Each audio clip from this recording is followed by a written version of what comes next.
which provisions of the Fisheries Reform Act were most significant in your view, and why?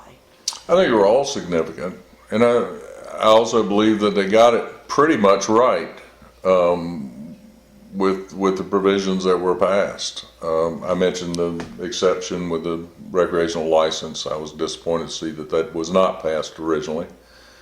I was not a big fan of the recreational commercial gear license, and that's still contentious to this day. Don't believe it should have ever been established. I know there was a history of small time folks who just love to go set gill nets and pull little trawls. My younger brother did that for a number of years, and I would help him back in the early 70s and mid 70s. And it was fun, but if they had told him or told me that I couldn't do that after the Fisheries Reform Act, I would have gladly accepted it and always argued personally that it should never have been established. So that's one thing I think they got wrong. The licensing aspects. Do you think it got, just to follow up on that just for a second, do you think it was wrong just because it allowed for gear that took more fish that probably didn't need to?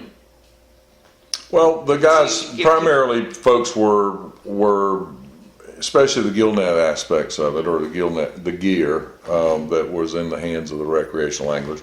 There were limits, starting to be limits and further more restrictive limits on finfish species that recreational anglers could take, and they still continue to be ratcheted down as, or changed, I should say, probably, as the fisheries and the populations change and management becomes necessary.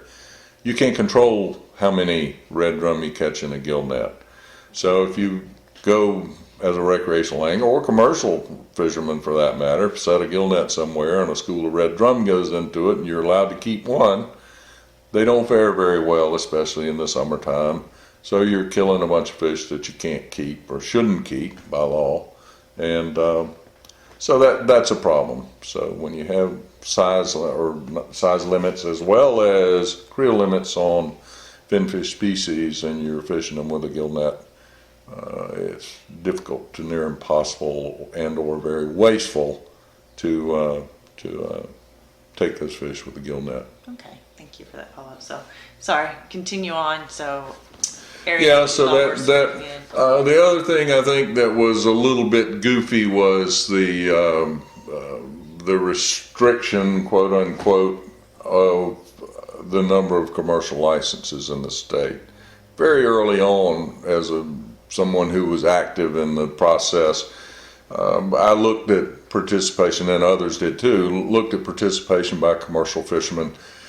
Numbers of people, landings, average landings, the value of the landings that were, because those were all reported once the trip ticket program was set up and the division had the data. And so there were, and to this day remain, a large number of very, very small-time, part-time, retired, whatever they are, people that hold commercial licenses. So I think in establishing the number of the cap that was sold as a restriction on the commercial industry was not a restriction on the commercial industry at all. In fact, there's still licenses that have not been sold, and the commission still will not get rid of those licenses. They're still around for somebody to pick up if they qualify, and the qualifications are not that stringent.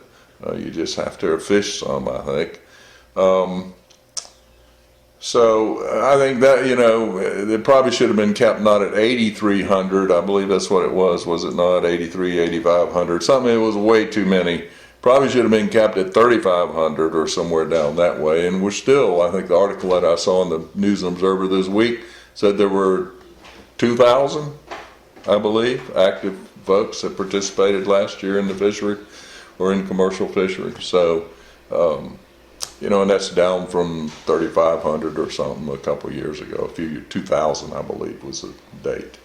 Any other areas that were significant in your mind? Well, I think all of it was significant. The Coastal Habitat Protection Plan, establishing that, and when it finally got developed and passed, I think was very, very significant.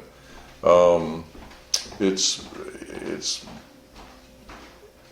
is difficult because of the economic impact that appropriate management and habitat preservation and enhancement and the like has on other industries like agriculture and silviculture, which are important in this state as well. So just like the argument over stream buffers that the legislature is currently talking about taking off, that was a hard-fought battle to get those buffers put on to begin with, and they're important in my mind. Water quality and habitat are extremely important to fish. And for anybody who cares about the fish and the marine resources, then you've got to care about the habitat and the water quality. So the chip was a very important aspect of it, and I was on the commission when that was finally passed and implemented. And it was important from a number of perspectives, I think, Sarah, and one was just the habitat, putting in place measures to recognize the important habitats and some measures to protect those habitats. We haven't gone as far as we should, I don't think, in that direction. But one of the more important aspects, I think, was just getting those 3 departments within the state that have to approve and accept that chip to sit down and talk to each other and have an opportunity to know that the Environmental Management Commission knows what's important to the Marine Fisheries Commission and then the coastal management as well, because they all impact each other.